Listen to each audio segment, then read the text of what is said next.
Welcome to round 4 of the Mountain State Hare Scramble Part 2, where I just got off the bike after winning my class in 6th overall, where I jump on the four-wheeler and nearly get taken out by the American flag. After once again getting a terrible start, I had to bump some rubber and work my way to the front. Let's jump into it and see how she goes.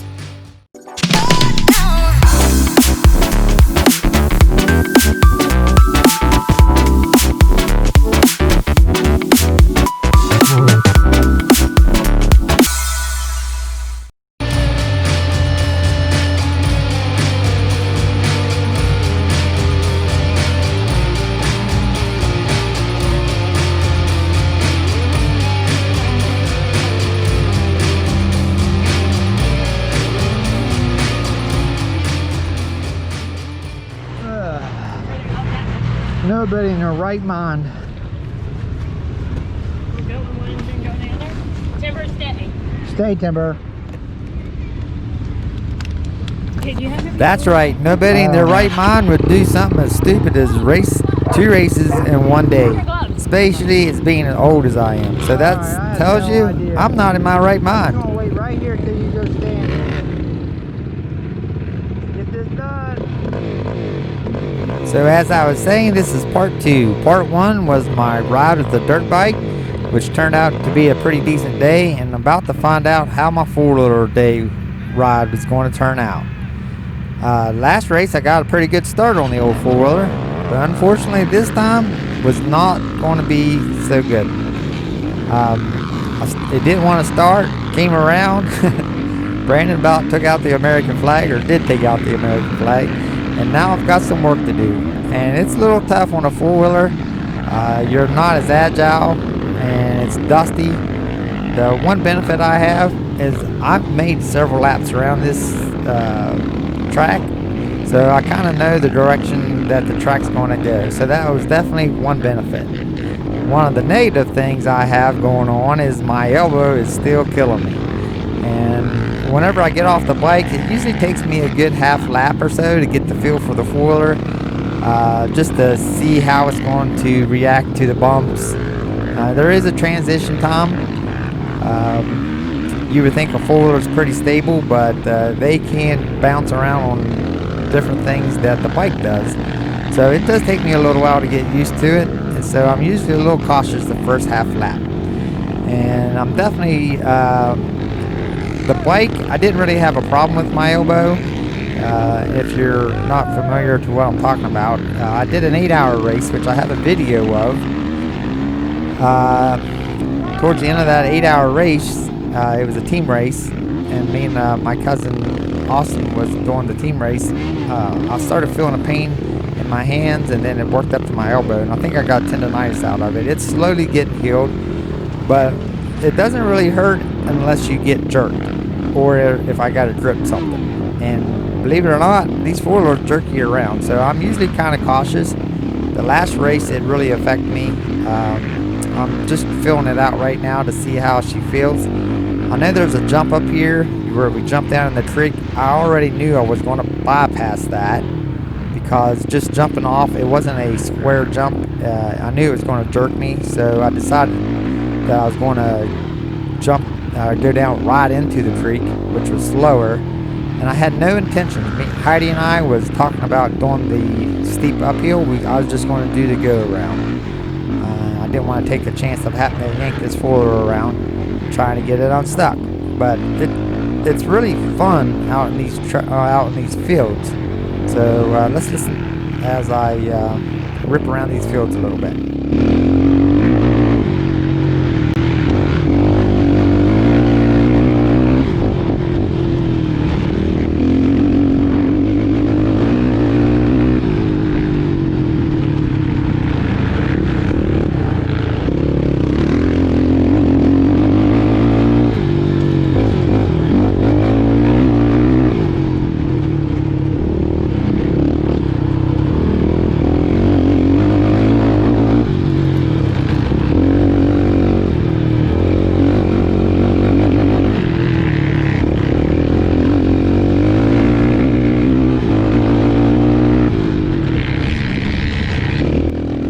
As you can see, the track dried up quite nicely. It's actually dusty. We're on the bike. It was pretty slimy out here.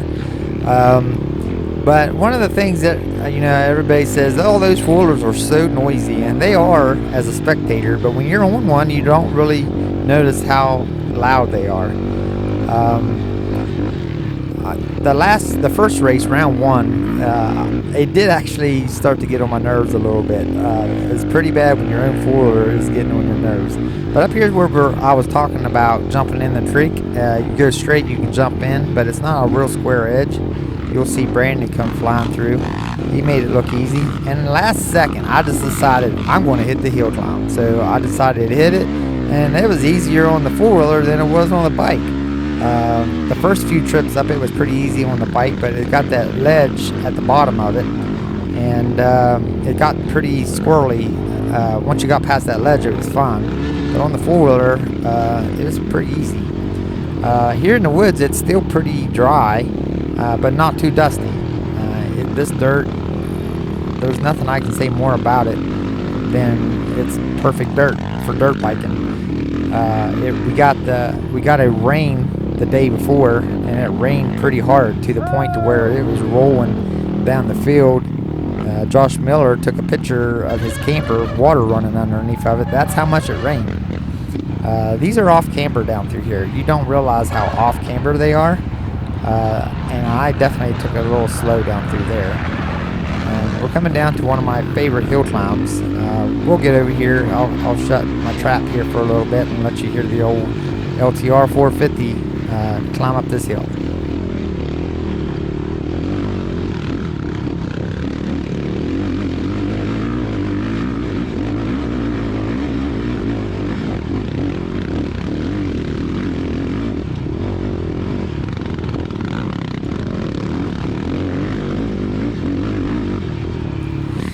Now, one thing you gotta learn, and it's not so bad being back here on the old man class, that your lines, if you rode a bike, are not going to be the lines on a four-wheeler. Coming up that hill, the line is to the left. But as you come up, you got to keep an open mind that your four-wheeler is not going to fit through there where your bike did. So you have to adjust your, like right here, the line was to the inside the whole day. And there he had to go to the outside. But coming down through there, unfortunately, problem reared its ugly head again. The last race, I lost my rear brakes. I put new brake pads on it. I changed out the oil, or the brake fluid, and I did do a master cylinder. I got a master cylinder rebuild kit. Even though it was the one that the book called for, it would not fit. So I'm back to the original master cylinder piston. And, well, I lost my brakes, and I thought, oh, not already, it's going to be a bad day. But fortunately, about halfway through this lap, they came back, and they were good for the rest of the day. So I'm not sure what's going on with that. We'll have to figure out what part number I need to do a rebuild on the master cylinder. But as I was saying, on these lines, like right up here, I think Brandon's yelling his little head off. I go over here to try to pass this guy.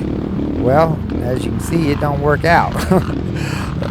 It gets kind of tight, and you don't want to commit yourself to a spot to where you get tight and you have no way out. These things don't have reverse, so you want to stay where you know you can get an exit. So he got around me, which is fine. He's faster than me at this moment, and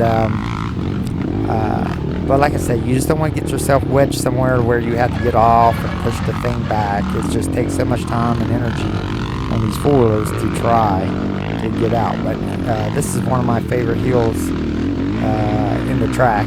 It's a switchback up and down this hill, and it was really fun. But I got to follow Brandon around here, but I can't give him too much grief. He's having rear brake problems as well.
So my brakes are back. My arm's not bothering me nearly as bad as I was thinking it was going to. Before the race, it was terrible. I just didn't know how I was even going to be able to ride the four-wheeler. Other than that, I was feeling pretty good. Wasn't too tired from the bike. It wasn't as hot as the last race. So I got my brakes. My elbow is feeling okay. The four-wheeler is rolling pretty good, and I'm starting to get the feel of it. So I'm ready to start rolling. You just gotta be patient with this four-wheeler. You just can't go buzzing off the track and pass people like you can on a bike. And whenever, like this gentleman in front of me, he's pretty close to the same speed as I am, and I'm not sure if he's in my class. I know he passed me off the start, but I don't really like yelling at somebody in my class. And since he started on my row, I'm not real sure if he's in my class or not. So I'm not going to yell too much at him. But oh, there's a gentleman hit a tree. I didn't know what happened, but I think he must have hit it pretty hard because it looked like he might have busted his radiator or something. If you know who that gentleman is, leave a comment. Let me know what happened to him. I seen the tree was debarked the next lap around, but he was gone. So I guess he was okay. But yeah, you definitely got to be patient on a four-wheeler.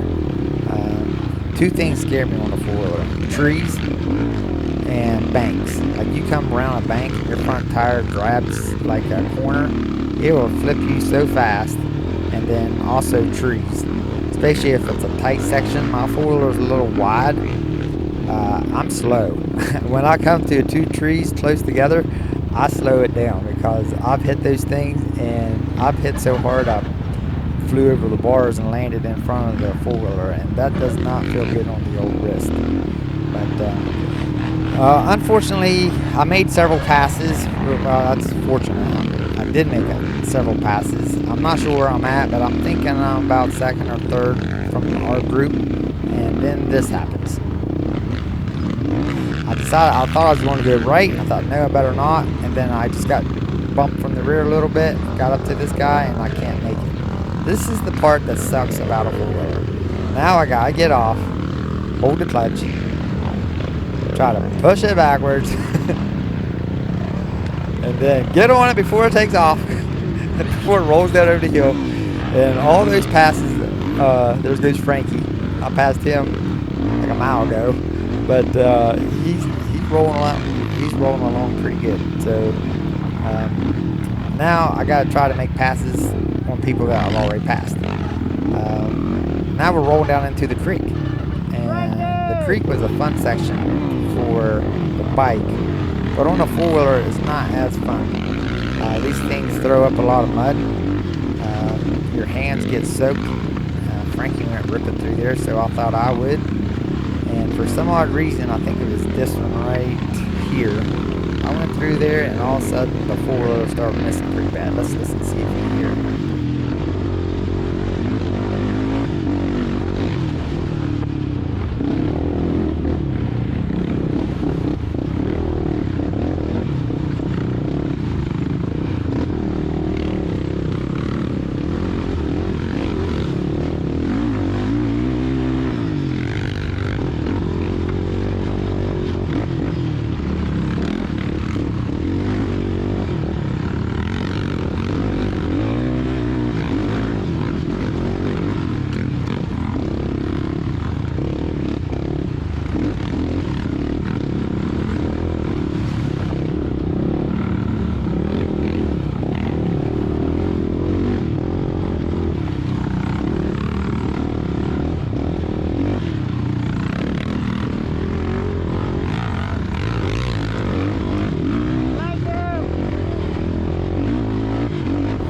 Frankie lets me around, I get rolling, the four-wheeler clears up, he hits a tree. That's what I'm talking about, hitting a tree. And that was going slow. But now I'm out here, a perfect opportunity to clean the camera. But do I do it? No. I don't know what it is about this four-wheeler and forgetting to clean off the camera. But we'll skip ahead here in a little bit and get past some of the mud. I must wipe it in that one corner. It's on there for a while. Sorry about that. I'm going to remember to do better with wiping the camera on But it cleared up. Four-wheeler started running. I don't know if it got water in on the breather, the filter, or if I got electrical that's not sealed up. I've had this four-wheeler with water up close to the seat before, and it's never missed. And after I got done racing, the week after, this is coming up to the pits. I do like this dry creek section. Come ripping up here real quick, and then I almost stopped because of the metal. I didn't want it to start missing again. But after I got it home and washed it, I washed it real good, got on it, and it ran just fine. So I'm not sure where I'm getting short or what the problem was. But I'll shut my trap here a little bit and let you watch a little video.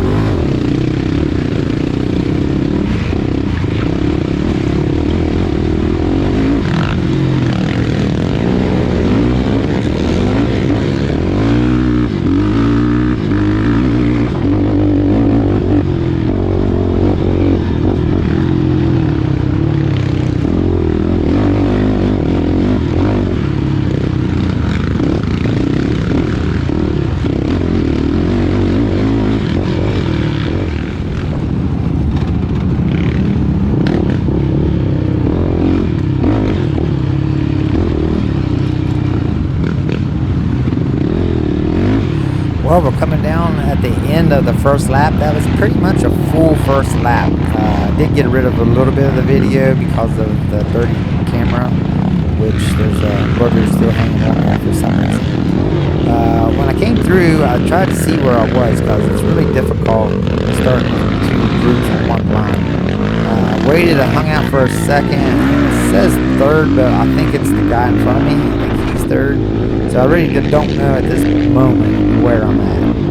But one thing I do know, we are Trail Seeker Adventures, and this is the type of stuff we like getting out and doing. I do a variety of things. Heidi does a variety of things. We both do mountain biking, hiking.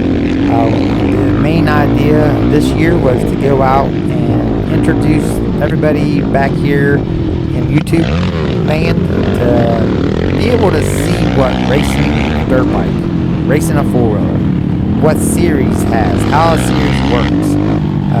But also go to the bike parks. We've been to Florida to Prune Motorcycle Park, an ATV resort in Florida. We've been to Hatfield McCoy's. So you can look at Hatfield's at Astronaut Resort. What the campground has to offer.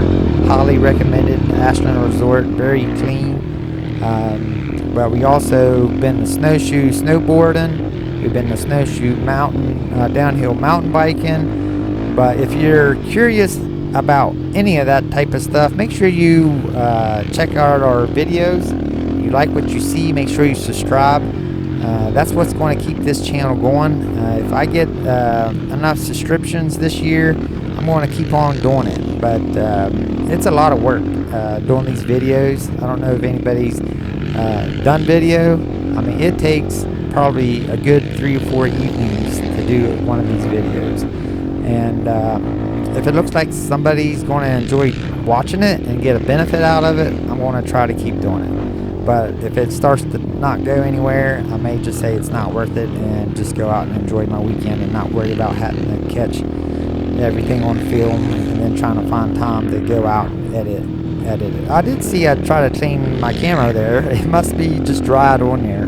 These four-wheelers sure do throw a lot of mud. You go through gloves, you go through goggles a lot more than you do a dirt bike. But like I say, if you're enjoying what you watch, we are Trail Seeker Adventures. We go out and seek the trails so you can see what you're looking to get into before you even get off the couch. That's one of the main things I'm starting to push is just, check it out on our expense. Not that we mind going out here and doing this. We totally enjoy everything we do, and we appreciate everybody that helps us do it, our sponsors. I make sure I'll throw them in the front of the video, if not at the end of the video, because without them I couldn't be out here doing what me, Heidi and I love to go do. But let's get back to the trail and quit hearing me run off the old gums. But just just to repeat, make sure you like our videos, subscribe to our channel, and you can push that little red button at the bottom of the display, or wait till the end of the video, and there will be a page comes up where you can either pick the next video you want to watch, or you can push in the middle the logo, and it will let you subscribe to our channel. That just helps us know that we're doing something right. And once again, thanks for watching.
Finally got that bugger off the camera, and we're rolling along pretty good. This video is going to be a little shorter than our bike video because of the mud on the display. I had to cut a lot of it out. I'm pretty sure I'm just on my second lap here, but honestly, I was out here a lot by myself, just as you're seeing. I just put in some of the highlights as far as the creek and the hill climb. Once I got through the initial passing phase on the first lap, I was rolling out here by myself quite a bit, and you kind of get a little lost sometimes. If you're a racer, you know what I mean. You don't have nobody in front of you to chase, or nobody's behind you pushing you. You kind of get a little lazy. But definitely, if you see me out there, cheer me on. This old man, I don't know how much longer I'm going to be able to do the bike and quad in one day, but I sure enjoy it, and I even enjoy it even more when people roots me on throughout the track. There's my wife.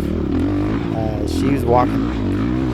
She was talking to some fans the first lap or two, but she enjoys watching me.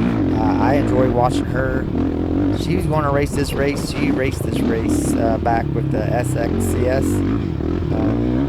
She had a good time here, but she had some stuff going on, and we were going on vacation after this for a week, which we will be soon getting up a video for the Greenbrier River and the campground Riverside. There's a lot of stuff that we have to show that the Greenbrier area has. We walked or hiked. We floated down the river, dragging Grandma. We did some mountain biking on the Greenbrier Trail. Hopefully that's going to be a pretty good video here soon. It showed me first. I'm not sure what that was about. I thought for sure I was first, but when I came around the second lap, which I don't know that this video is going to make it to, when I came around the second lap, it had me second, and I was down like 2 minutes. I'm like, nobody passed me. How is that possible? So I think it's a scoring issue. I honestly think the guy was ahead of me, because when I went back and looked at the lap times, he was always faster than me. I did jump this creek. I don't think it was this time. It must have been after my battery went dead. But it was not pretty. I about whiskey throttled, fell off the back of the four-wheeler, and here I jump up and stall. Big thing now is not to drift backwards. But luckily it has a good electric start. Starts right up and burn my way back up the hill. I don't know who you are, guy. I see you there rooting me on every time. If you know who that guy was, I don't know if he rooted everybody on or if he just rooted me on. I'm not sure who he was. I didn't get the real good look at him, but if you know who you are or who he is, let me know. I'll always like comments on the video. I try to always respond to all the comments. Here's one of my favorite hills. Like I said, the bike line is to the left, the four-wheeler line is to the right. Basically, because that's the only way you can squeeze through there.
Well, as you can see, I caught up with Brandon. His day didn't start out very well. He took out the American flag, and that usually is not a good thing. And I think that cost him a little more than he thought that is going to cost him.